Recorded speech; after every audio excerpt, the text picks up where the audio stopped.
এই ইভেন্টটা হচ্ছে international fisheries summit and expo. এটার উদ্দেশ্য হচ্ছে মূলত রাজশাহীর যে কার্প মাছ এটাকে ব্র্যান্ডিং করা এবং কিভাবে বিদেশে এক্সপোর্ট করা যায় এই বিষয়টাকে লক্ষ্য রেখে এই ইভেন্টটা সাজানো হয়েছে। রাজশাহী অঞ্চলটা হচ্ছে কার্প মাছের অঞ্চল। এখানে রুই কাতলা সহ প্রচুর পরিমাণে কার্প মাছ এখানে চাষ হয়।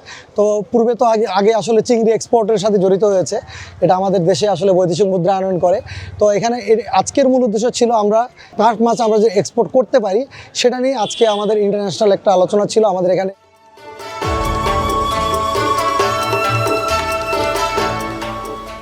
আপনারা রপ্তানির কথা বলেছেন, রপ্তানি হতেই হবে এই কারণে যে মনে করবেন যে যেসব দেশে মাছ যাবে সেসব দেশে সারা বিশ্বে এখন বাঙালিরা ভরে আছে।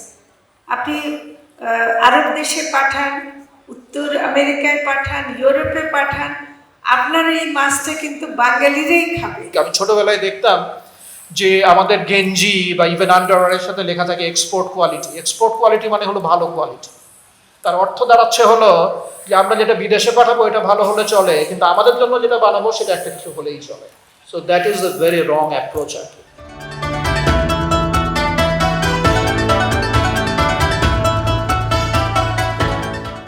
এরকম আয়োজন যদি আমাদের নিয়মিত অ্যারেঞ্জ করা হয় সেক্ষেত্রে আমি বলবো সর্বপ্রথম যেটা হবে সেটা বেকারত্বের সমস্যা দূর হবে। এমপ্লয়মেন্ট অপরচুনিটি একটা হচ্ছে, টেকনোলজি সম্পর্কে জানছি, নতুন ফিড সম্পর্কে জানছি, ফার্মিং সিস্টেম সম্পর্কে জানছি।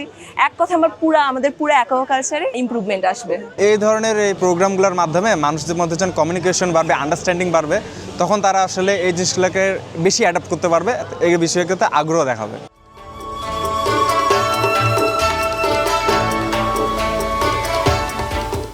নারিশ হচ্ছে আমাদের সবারই পরিচিত একটি ব্র্যান্ড। এই যতবার ফিল্ড ভিজিটে গেছি নারিশের নামটা বেশ কয়েকবার শুনেছি বলা যায়। নারিশ হচ্ছে যেটা জানি যে বাংলাদেশে একটা leading fish and poultry feed company. তাদের যে প্রধান বিষয় সেটা হচ্ছে যে তাদের ভিতরে বিশ্বাস রয়েছে মানুষের, যে উপকৃতটা সেটা হচ্ছে অন্যান্য কোম্পানির থেকে একটু বেশি।